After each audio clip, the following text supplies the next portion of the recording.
আবারও একটা food festival, সেটা আবার কোথায়? বাগবাজারে, যেখানে খাবার মানেই একটা উৎসব।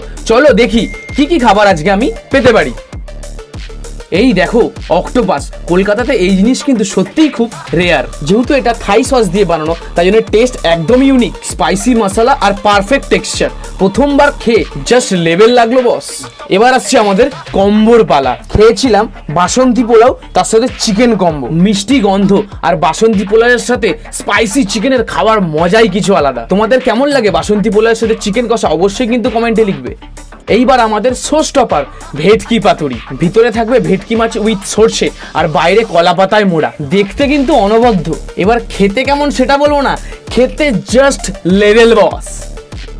লাস্ট পাতে যদি একটু মিষ্টি দিয়ে না শেষ করি তাহলে দিনটাই যেন অসম্পূর্ণ থাকে। চলে গেছিলাম কেশিদাসে। কেশিদাসের রসগোল্লা তো অবশ্যই ফেমাস, কিন্তু এখানে রসমালাই খেলেও আপনাদের মুখে লেগে থাকবে।